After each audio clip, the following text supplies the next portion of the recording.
Comment se déroulait l'esclavage en Afrique ancienne?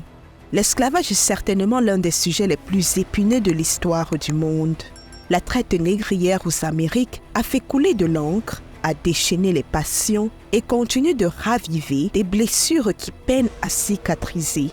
La traite orientale, quant à elle, quoique beaucoup moins débattue que la première dans les médias, s'étend pourtant sur près de 13 siècles et a aussi bouleversé le tissu social des sociétés africaines.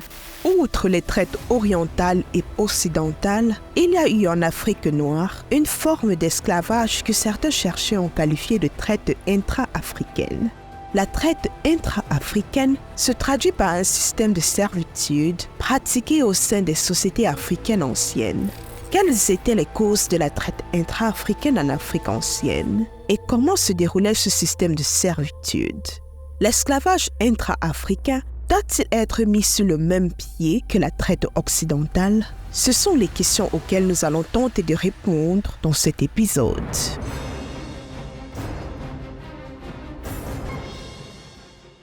Avant d'entrer dans le vif du sujet, il est important de préciser que l'Afrique est un vaste continent qui, dans les temps anciens, c'est-à-dire avant le passage de la colonisation, comportait des royaumes, des empires et des chefferies. L'organisation sociale, politique ou économique de ces royaumes, empires et chefferies reposait sur des codes et des modalités qui n'étaient pas toujours uniformes de part et d'autre. En d'autres termes, chaque société africaine avait des traditions et coutumes qui lui étaient propres. On pouvait retrouver dans certaines sociétés africaines des modes de vie culturels, sociaux, politiques et économiques similaires. Mais cette similitude ne s'appliquait pas sur tout l'ensemble du continent noir. C'est la raison pour laquelle les causes de mise en servitude et les formes de servitude pouvaient varier d'une société africaine à une autre. De plus, la mise en servitude n'était pas pratiquée par toute l'Afrique noire. Dans certaines régions de l'Afrique de l'Ouest, il existait des sociétés qui n'étaient pas hiérarchisées. Des sociétés dites égalitaires, sans caste, sans hiérarchie d'ordre entre une classe libre et une classe servile. Le peuple d'Iola fut cet exemple de société égalitaire. Mais comment devient-on un esclave en Afrique noire? Les personnes mises en servitude pouvaient être des condamnés de la justice pour des actes de sorcellerie, de vol et de crime. En Afrique ancienne, la mise en servitude participait au système pénal. La prison n'était pas un instrument de contrôle social habituel dans la tradition africaine. Certaines sociétés africaines possédaient un système d'enfermement, d'autres n'en avaient pas.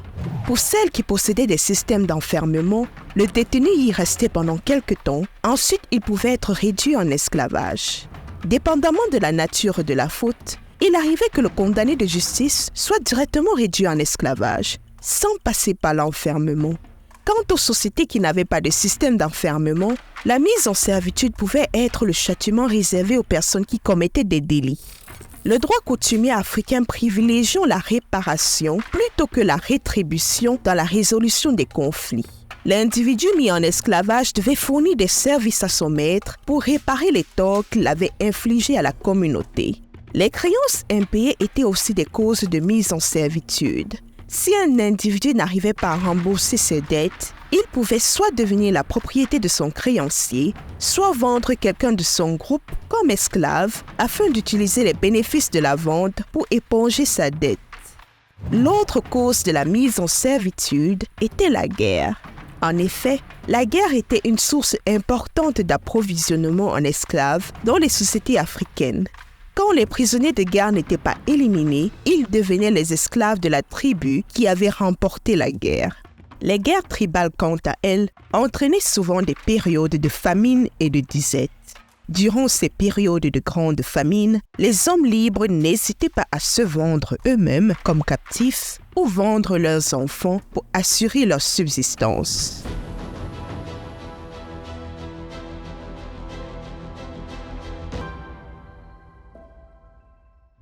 Les sociétés africaines où on notait la présence d'esclaves étaient en général fortement stratifiées. Prenons l'exemple des sociétés sénégambiennes en Afrique de l'Ouest. Dans les sociétés sénégambiennes, il y avait une classe supérieure formée d'hommes et de femmes libres appelés guer, suivie par un autre groupe d'individus libres appelés nieno.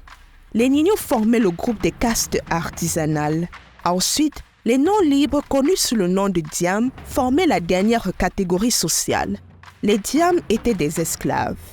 Parmi ces esclaves, il y avait des esclaves vendus dans le cadre du commerce transsaharien ou du commerce occidental. Quand ils n'étaient pas vendus, ils s'adonnaient aux travaux domestiques assignés par leur maître. La catégorie d'esclaves qui nous intéresse est celle qui a servi exclusivement dans les sociétés africaines et non celle qui a servi au développement du commerce transsaharien ou occidental. Nous avons deux types d'esclaves qui ont servi exclusivement dans les sociétés sénégambiennes, les captifs de case et les esclaves de la couronne. L'esclavage domestique était une forme de mise en servitude courante dans les sociétés sénégambiennes et dans d'autres sociétés africaines. En Sénégambie, l'homme captif de case était chargé des travaux des champs, tandis que la femme, captive de case, s'occupait du ménage. Les captifs de case étaient initialement des prisonniers de guerre et se trouvaient totalement assimilés à la famille de leur maître après 2 ou 3 générations. Ils vivaient jusqu'à leur majorité dans la maison du maître et pouvaient se marier et fonder un foyer hors de la maison de ce dernier. Une fois marié, le captif de case devait verser chaque année une forme de redevance à son maître et lui rendre hommage. Un homme captif de case pouvait posséder et cultiver sa propre parcelle de terre. La condition servile du captif de case était héréditaire. Il n'était généralement ni maltraité, ni mal aimé et faisait même partie de la famille du maître. Son maître n'avait pas le droit de le vendre à moins qu'il n'ait commis un grave délit. Et même dans ce cas de figure, dans certains royaumes sénégambiens, le maître devait recevoir le consentement de ses autres captifs de case pour pouvoir vendre le captif de case qui avait commis une faute.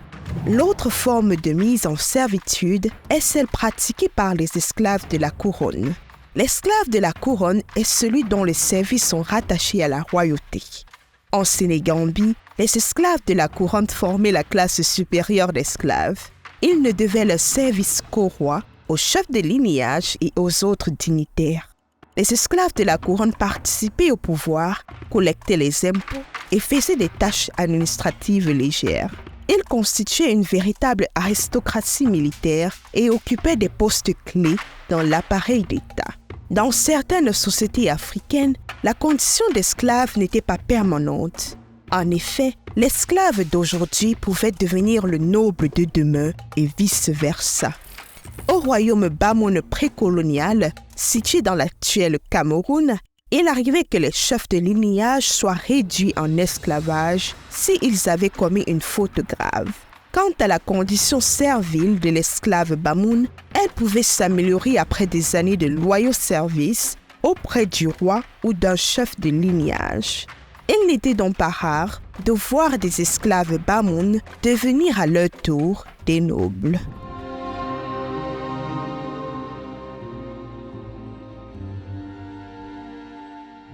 Durant la traite occidentale, les esclaves étaient utilisés à grande échelle comme force de production afin de nourrir des ambitions capitalistes.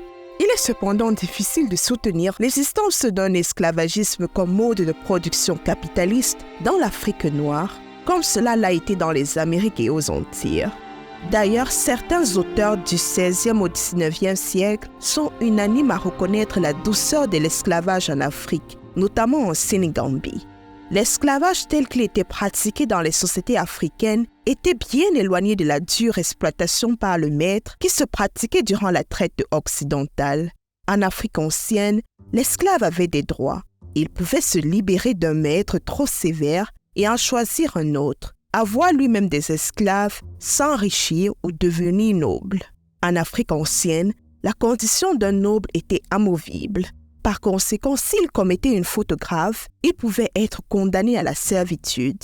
L'historien Boubacar Bari fait toutefois remarquer que la pratique de la servitude à l'intérieur des sociétés africaines était un phénomène social. Et l'existence de ce phénomène social dans les terres africaines a plus tard largement contribué au développement de la traite occidentale.